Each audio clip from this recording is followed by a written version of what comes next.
Um, Let me Awesome. spotlight you. Hmm. Yeah, thank you so much, Liz, for inviting me to present my paper on Nazar, or the evil eye. And this has been a work of mine that was actually done, I guess, two years ago at this point. But I can totally tell that its energy was strong enough for it to remain. And every time I announce it to a group, people get so excited to learn more. So it is very exciting for me to share this. So the paper is called Evil Eye: Fact, Fallacy, Superstition, or Reality. And this was written for Dr. Ruth Rosenbaum's class, which is a spirit, mind, body medicine class that a lot of you might be familiar with.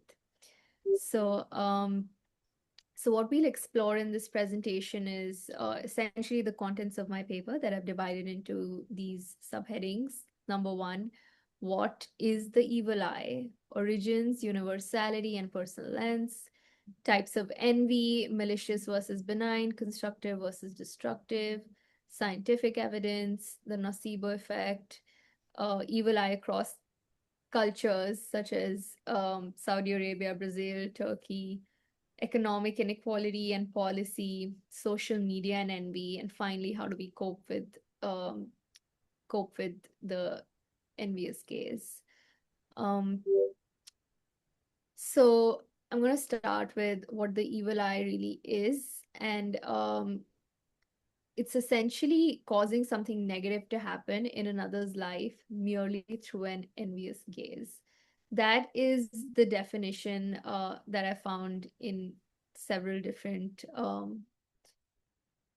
that is universally accepted in a lot of contexts. And what's really interesting about the evil eye is that it's found in nearly every culture worldwide. It's known as Nazar in South Asia. It's documented across anthropology, psychology, um, and public health.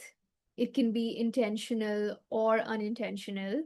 And young children are seen as especially vulnerable when it comes to experiencing the evil eye. Personally, growing up in India, Nazar was a very, very prominent cultural reality. So every time something good happened, someone would say Nazar na lage, or I hope there's no Nazar here. And every time something bad happened, they'd say, oh, this was probably Nazar. So either way, whether it was good or bad, it was related back to the envious case on Nazar.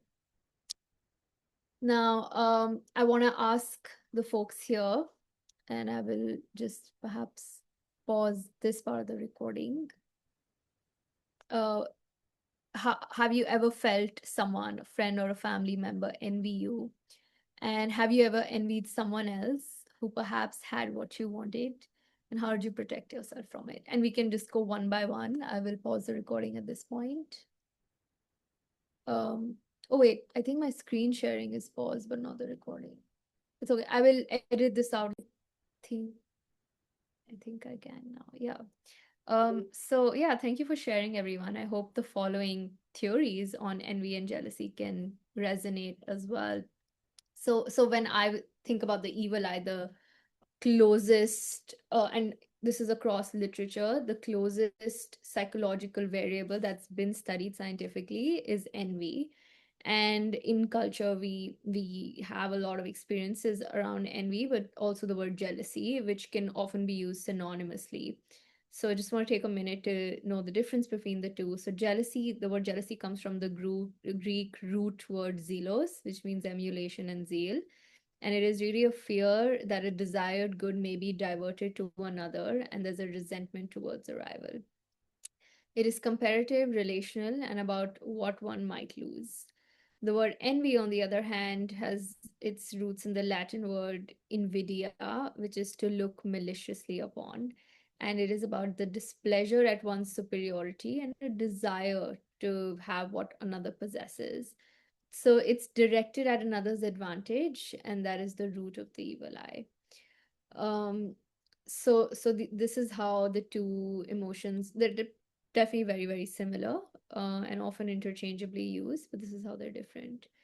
The most feared objects of envy are food, children, and health. Uh, this is based on a study done in the 70s, and I'm sure now that's changed a bit, as the 70s was like post-war period where people were still living in a lot of survival, and baby boomers were in their youth and so on, whereas now I believe the most feared objects of envy would have probably shifted. There is some scientific evidence for the evil eye. For instance, the power of prayer.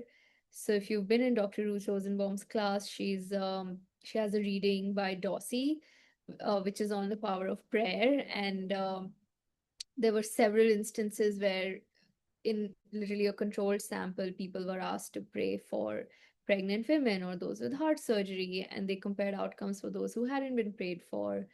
Dossie also has a lot of work on showing that the mind is non-local. For instance, I could be sitting here praying for someone in Antarctica or India or elsewhere and it can have an impact. And so if there's evidence that the mind is non-local and healing can happen through long distance, so can harm. So there's evidence from voodoo, curses. There's a Gallup survey where 5% of Americans admitted to praying for harm. So intentional negative thoughts have real world effect on others if intentional positive thoughts have real world effect on others. There's another study by Ross in 2010 where he studies the effect of one's eyes and gaze through electrophysiological mechanisms and in different frequencies. So, using electromagnetically insulated goggles, he demonstrated that the sense of being stared at is scientifically measurable, and human ocular extramissions can be physically sensed by the subject of the gaze. When I checked this out, I was a little bit skeptical.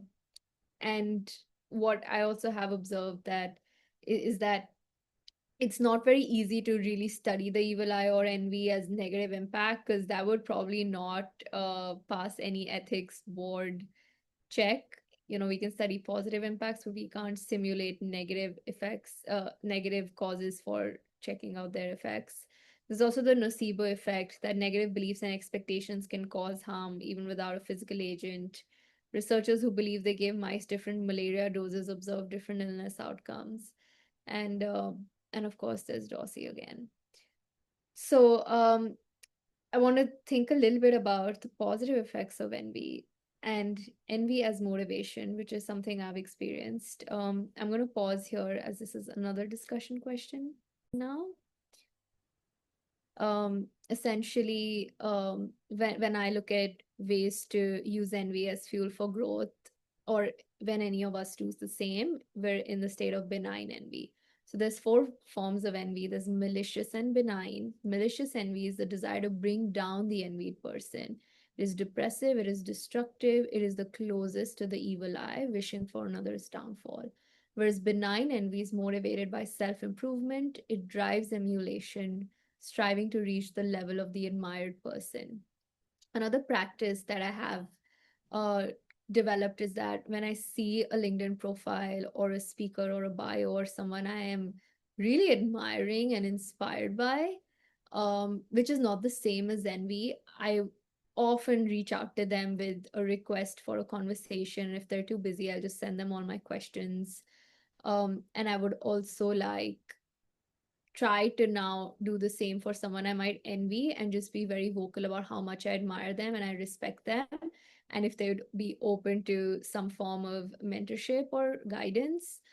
I don't know if this is always healthy, but I do feel like it is a very vocal way to acknowledge that I hold someone in high regard. Um, there's destructive envy, there's constructive envy. Destructive is prevalent in high inequality and low opportunity environments. It creates fear equilibrium, and the wealthy reduce effort to avoid attack. So those who have a lot of resources might shut down from sharing them or talking about them sometimes, or being public about them, just because they really fear the evil eye. And then there's constructive envy, which is in a standard competitive environment, the less wealthy begin working harder, engaging in emulation and upward mobility. Um, then there's, of course, the evil eye across cultures. And here's another discussion question. What are the prevalent beliefs about the evil eye in the culture that you belong to? Uh, I will stop recording here quickly. You can keep. Yeah. Yeah. So as I was writing this paper, I discovered some fascinating studies about how the evil eye manifests in different parts of the world. So, starting with Saudi Arabia, there's a Buhari community where the evil eye is expressed as mock impoliteness via similes, metaphors, and threats. So, the very interesting part of this was, and I think it's true for India as well, when you give someone a compliment, you say, "Oh, you look so beautiful. Oh my gosh, congratulations." There's immediately a threat associated with compliments because those could carry the evil eye within them. And this is the part where um this is the part where you also wonder, like, evil eye can be intentional as well as unintentional, whereas most research is done on intentional evil eye. There's a lot of unintentional ways that can be cast. So in Saudi Arabia, then you say protective phrases like mashallah in Arabic and Persian to guard compliments or guard against compliments that might unintentionally carry the evil eye. Then there's Brazil. The fear of the evil eye is linked to withdrawal from civic and democratic participation amongst grassroots women who were contesting to be local leaders. So this is an example of how, we generally in political science and elections, you want more women leaders, but women leaders were scared while standing up for elections because they feared the evil eye. In Turkey, in a psychiatric ward, they found that 50%, 55% of patients who sought faith healing believed in the jinn. The jinn was seen as this sort of evil figure, and this was caused by breaking social taboos, which triggered their mental illness. So, across literacy levels, people believed that their mental illness was caused by jinns. In Pakistan, which is closer to me, in rural Punjab, mothers attributed children's illness to the evil eye and therefore avoided modern medicine. Breast milk was tested for Nazar even when safe. And I think this is one of the studies that was a public health study. And what was fascinating was the impact of cultural beliefs on really like public health outcomes. Uh, and why it's important to study this phenomena because it can impact how a mother decides to get treatment for her child if she breastfeeds or not. In India, a bunch of students, medical students who had to do infant observation during their training, they were blocked by multiple families due to the fear of Nazar. So doctors and budding doctors who had to observe infants could not do so because parents were afraid of the evil eye. So one family agreed only if the students submitted to a broom cleansing ritual at the door. I thought that was so interesting. Um, so these are ways in which research is also blocked and enabled because of the evil eye. And then this part's so fascinating to me that in agro-pastoral societies, the evil eye belief is more prevalent because there's higher income inequality and institutions are weak. And weaker institutions actually show us why the evil eye becomes important when justice is not something that can come naturally to those who have less resources. Then sometimes fear of envy can cause pro-social behavior. So those in superior positions, positions of power, wealth, are more likely to be philanthropic and give time-consuming advice to potentially envious peers as a form of appeasement. So let me please you, and because you have less, because if I don't please you, you might try to harm me. And I don't think that's a bad thing. I think if fear of envy leads someone to act more pro-socially, why not? Why not then let that be? Then there's willingness to burn others' money um, if you find out that that money has been acquired through any kind of deceit or cheating. So participants in a study by Zizzo and Oswald in 2000 showed that they chose to pay to reduce others' earnings. Um, it was essentially an experiment where participants could burn another person's money and they could pay money to reduce another's earnings. So they would go through a loss just to take away from others. and disadvantaged participants only burned money that they deemed undeserved, which shows an interesting moral lens to this process. And then hiding success, which sometimes we all might do invariably. Um, and this is also very common in India, that once you're like close to getting an opportunity or you get the job offer, you get a lot of money, you're not supposed to talk about it for some time because you want to like protect it. So researchers found across 7 studies that concealing achievements harmed relationships, whether the success was eventually discovered or not. And I've seen this. I've had friends who, got engaged or had a big promotion, but chose not to share that news for months and months. And by the time they did, it felt very rejecting for them to not share that with me before, because it feels a bit like, oh, you don't trust me to be happy for you. Why would you hide something like this? Sharing failure reduces envy. So entrepreneurs who disclosed failures on their LinkedIn's attracted less malicious envy and more authentic admiration at pitch events. And this was also something that this researcher saw on LinkedIn post sharing. There is one very controversial paper called Do the Poor Envy Others More? And it concluded that resource scarce individuals should improve themselves rather than destroy others' advantages, effectively blaming poverty on envy rather than systemic inequality. As soon as I read this paper, I was like, oh my gosh, this is really not okay. And it turned out that the journal later issued an editor's note flagging the article for ethical review. Yeah, but I think the most interesting one of these for me was about justice and how in societies where justice is not accessible to those who are harmed, they use the evil eye as a form of justice, which is probably what I also felt like I went through with my ex-boyfriend, who was not very nice too. Um, Now I have another discussion question for everyone around envy and social media. How has social media enhanced or contracted your experience of envy, both as a giver or receiver? And I probably should have said the word experiencer, but I think you get the point. I will again pause recording. Awesome, thank you. Okay, so speaking of social media, um, my question was really, in a culture that demands we share our lives publicly for our careers and everything else socially, how do we reconcile that with the ancient fear of envy? Influencers may in effect be competing for how much envy they elicit. So this one's got some very interesting studies. um, One is on benign envy and social media use, that benign envy facilitates engagement, emulation, and aspiration, and malicious envy leads to aggression or withdrawal from platforms. Because when people realize this is turning them more aggressive, they might like stop using it. Luxury travel posts by similar peers increased millennial tourism intent, but that was moderated by low self esteem. And this is interesting because another study showed the same thing. Um, which was the social comparison depression one, that upward comparison on social media predicted depression in married Chinese women, especially those with lower marital quality, ones that were already struggling.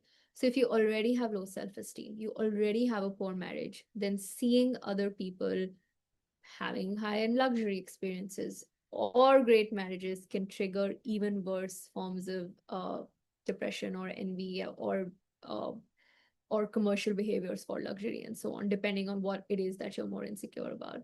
And then pride motivates more than envy. I thought this was very cool. So on ResearchGate, which is a platform for researchers, personal achievement messaging that elicits pride.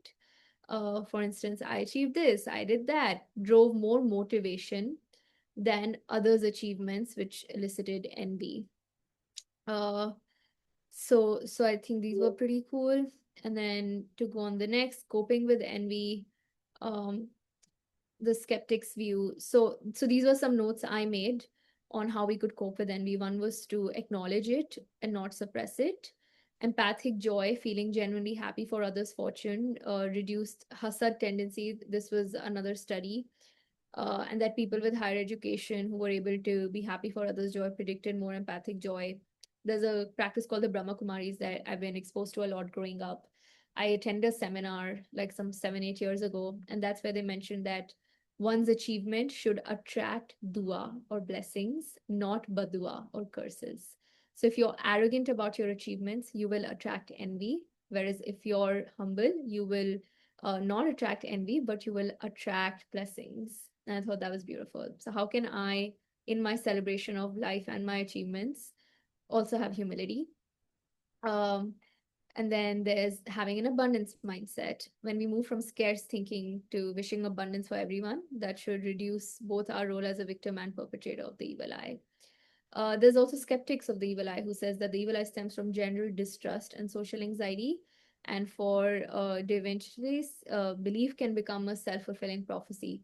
So attributing all negative events to external curses strips people of personal agency. Oh, this went bad because of the evil eye, or that went wrong because of the evil eye. What about my role? What if I didn't prepare enough? What if I was callous? Finally, there's a discussion question which we don't necessarily have to go through right now, but when is a misfortune karma versus evil eye, which goes back to responsibility? Can one accidentally cast nazar on oneself through excessive attachment to good fortune?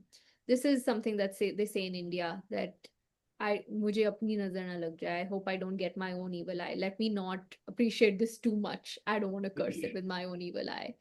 And is the evil eye sometimes a form of justice, the universe correcting inequality? And maybe some studies show that that can happen in certain cultures where justice mechanisms are very poor. And key takeaways are that the evil eye belief is near universal, it's cross culturally present. Envy, particularly malicious envy, is tied to deep inequality. And evil eye is a form of cultural defense mechanism in unequal societies. Scientific evidence suggests the mind can influence outcome for others. Social media has created an unprecedented arena for competitive envy. Building personal brands means actively navigating risks of being envied. And the antidote to the evil eye is abundance mindset, empathic joy, humility, wishing abundance for others, reducing both our vulnerability and our culpability. Thank you so much. Any final questions or thoughts?